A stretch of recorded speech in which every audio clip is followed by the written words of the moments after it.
নমস্কার, আমার দেশ বিদেশের প্রিয় বন্ধুরা, আপনাদের সবাইকে সীমা কিচেনে স্বাগতম। আশা করি যে যেখানে যে অবস্থা আছেন, ভালো আছেন, সুস্থ আছেন। আজ আর একটা নতুন রেসিপি নিয়ে হাজির হলাম। আজ বানাবো সবজি ভাজি।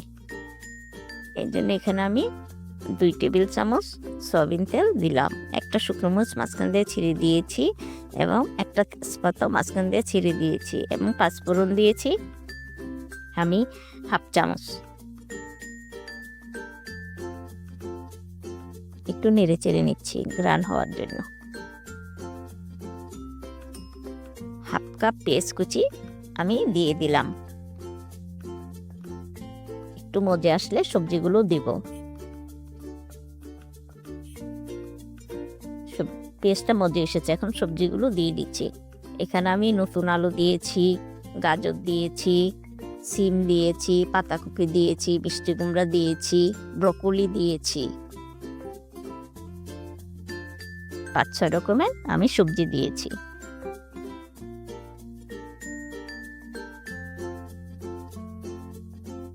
একটু নেড়ে চেড়ে দিচ্ছি।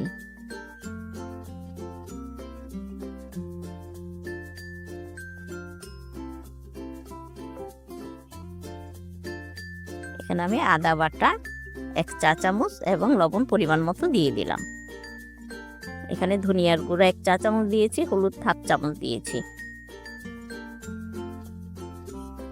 এখন ভালোভাবে মিশিয়ে নিচ্ছি। খুব অল্প মশলায় ভাজিটা করব প্রিয় বন্ধুরা। এই শীতের দিনের এই ভাজিটা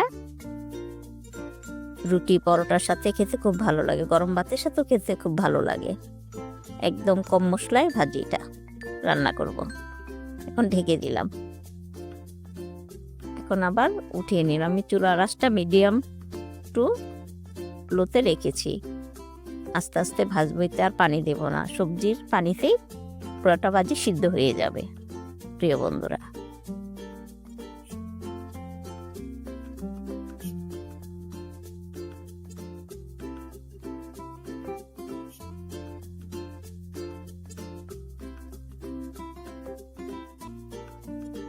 আবারও ঢেকে দেব, আবারও উঠিয়ে আবারও নেড়ে দিচ্ছি। প্রিয় বন্ধুরা, আপনাদের কাছে যদি আমার রেসিপিগুলো ভালো লেগে থাকে তাহলে অবশ্যই আপনারা বেশি বেশি করে শেয়ার করবেন বন্ধু বান্ধবের কাছে। আর যারা সবসময় আমার রেসিপিগুলো দেখে উৎসাহিত করেন তাদের জন্য রইল অনেক অনেক ধন্যবাদ ও ভালোবাসা। আর সবার কাছে অনুরোধ, প্লিজ একটা লাইক দিয়ে আমার রেসিপিটা দেখে নিবেন।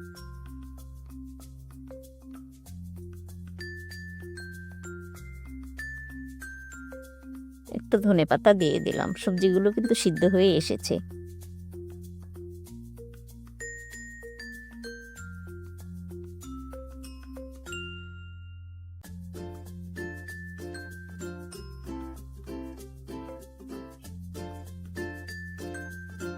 এখন ভালোভাবে নেড়ে চেড়ে দিচ্ছি।